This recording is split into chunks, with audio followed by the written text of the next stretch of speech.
gonna do strawberry picking today. I'm gonna be packing very light today, just with the Ricoh and the Pocket 3. Honestly, probably don't need a bag today, but I still want to be hands-free.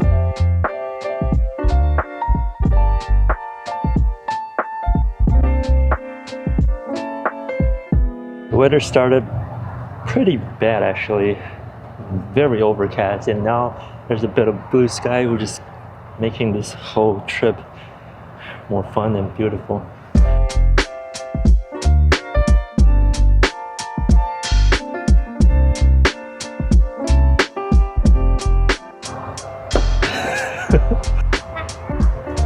Oh, that's big. So strawberry season is like February to like July or June, whatever it is.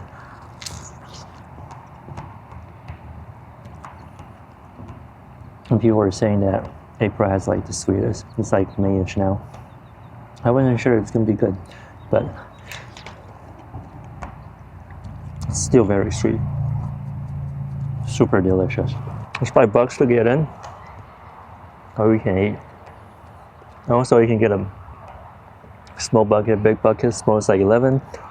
Bigger one I think it's like $23. Oh, this is really good. It's like all you can eat buffet here.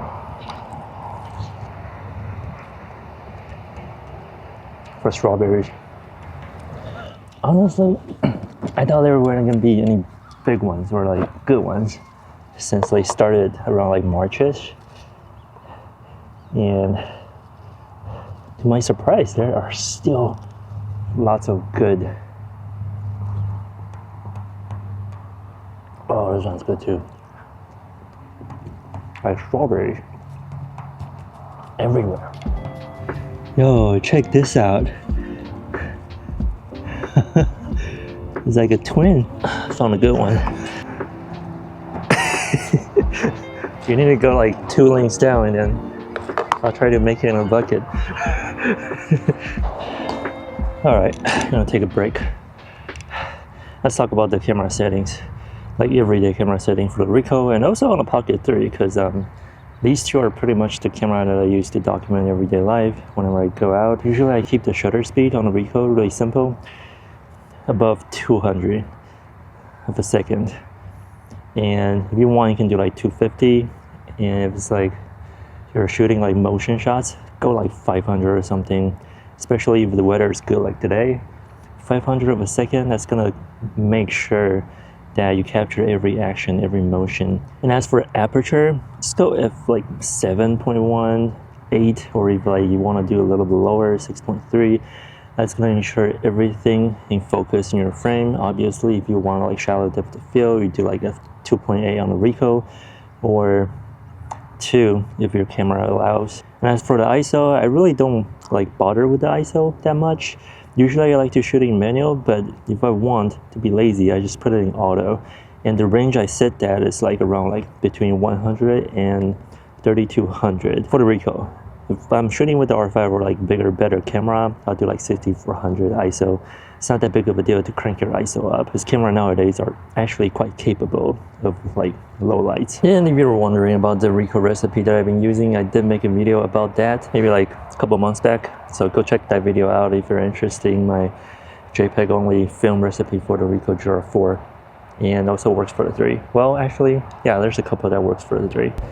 Jackpot. Found a huge hatch on a sunny, bright day like this. Just look at this weather. Like all the scattered clouds just like cleared up in a matter of like 30 minutes. Anyways, back to the camera.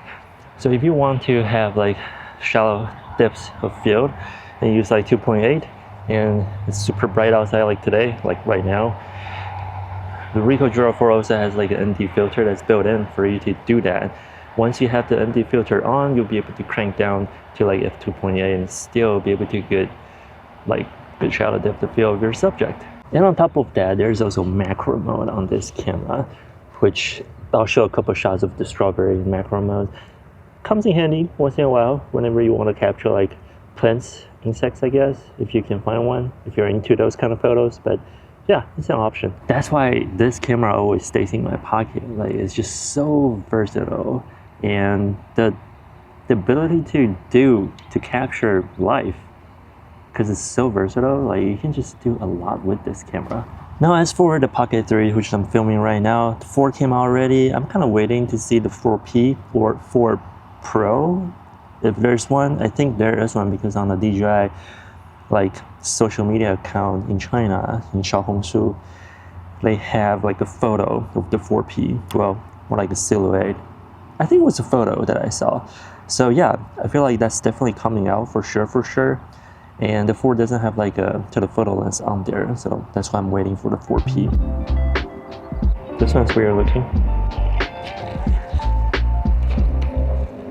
But to be honest, I'm actually eyeing for the Canon PowerShot V1. That camera looks very capable. And I mean, although the DJI Pocket version has like very good stabilization, the PowerShot is not gonna have that good of a stabilization. Still, I kind of miss that handheld looking natural shots. And on top of that, I think it's like 60mm to 50, which is a very wide range of like shots that you can get instead of just the 20mm that I have around here. Yeah, and the gadgets on this camera, if you've seen my past videos, a lot of the gadgets I just lost in between travels, and because it's so tiny, so small, and I just can't keep track of all of them. They just disappear into the void. Now, in case you're wondering, the settings that I have on my Pocket 3, it's actually quite normal. Just 4K, 24 frames per second. Yes, I'm 24 kind of guy.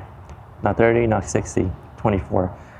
That's pretty much it. You can shoot in D-Log, or if you want to shoot like just normal standard color, that's also fantastic in my opinion. I just like to grade my video footage just because. Just add a little extra sauce, in my opinion. But you do you. Standard is perfectly fine as well. But yeah, that's what I usually shoot with on my Pocket 3. Quick tip about strawberry picking is that come on like a Friday or maybe Thursday before the crowd, if the farm's allowed, because people come and go. And if you come like Sunday, probably not gonna have much strawberries left. Today's a Friday, perfect timing for us. That's a lot of strawberries. So now you're probably thinking, this camera is so perfect, there's gotta be some catch or downsides, right? And there is quite a lot actually. It's only 20mm for this camera. No interchangeable lenses. That means you're stuck at 28. And it's quite wide, quite hard for beginners if you're trying to do photography with this. But for capturing everyday life, this is perfect. Now also the build quality, I say it's not exactly like legit good build quality. It's good, but it's not like that good. Everything is kind of plasticky, and the dial here is kind of like still stiff to turn compared to the 3. This one's the 4, by the way. So yeah, it's not exactly great either. And one of the reasons why I got the 4, because my 3 kind of like died. So yeah, that's the main reason. It doesn't last very long, maybe a couple of years. 4 to 5 if you're shooting with it every day, every single day.